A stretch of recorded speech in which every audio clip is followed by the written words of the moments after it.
মঙ্গলবার শ্রী শ্রী বাবা লোকনাথের তিরোধান দিবস উপলক্ষে মালদার বিভিন্ন প্রান্তে লোকনাথ বাবার পুজো পাঠ হয়ে গেল ভক্তিনিষ্ঠা সহকারে। বাবা লোকনাথের জন্ম বাংলা 1137 বঙ্গাব্দের 18ই ভাদ্র। আধ্যাত্মিক শক্তির অধিকারী বাবা লোকনাথ 1297 বঙ্গাব্দের 19শে জ্যৈষ্ঠ 160 বছর বয়সে দেহত্যাগ করেন।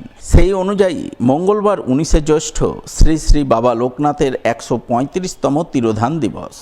তাই এই পুণ্যতিথি উপলক্ষে এদিন মালদার বিভিন্ন প্রান্তে ভক্তিনিষ্ঠা সহকারে বাবা লোকনাথের পুজো অনুষ্ঠিত হয়।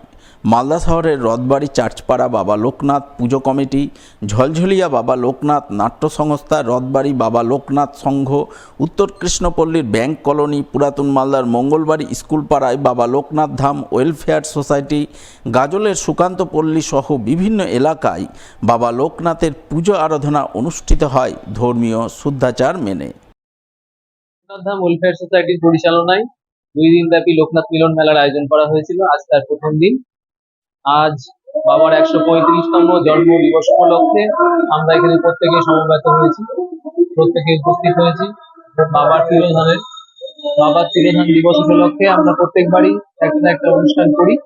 এবারও আমরা 2 দিনের প্রোগ্রাম রেখেছি। বাউল উৎসব, নরনারায়ণ সেবা, জনসাধারণের সেবার জন্য আমরা কিছু আয়োজন করেছি।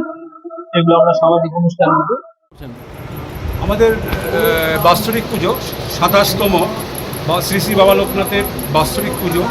আমরা এবারও 3 দিনব্যাপী সাংস্কৃতিক অনুষ্ঠানের মাধ্যম দিয়ে আজকে আমাদের পুজো এবং প্লাস আমাদের নরনারায়ণ সেবা আছে।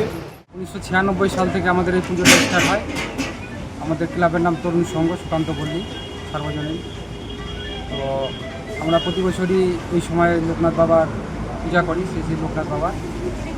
তো আমাদের এখানে আজকে পুজো হচ্ছে। এখন সন্ধ্যাবেলা খিচুড়ি প্রসাদ আছে, তারপরে আমাদের বাউল সঙ্গীত আছে আজকে, এবং 3-4টার সময় আর্ট আছে। কালকে আছে নৃত্য প্রতিযোগিতা, আর বিচিত্র অনুষ্ঠান আছে আমাদের তৃতীয় দিন।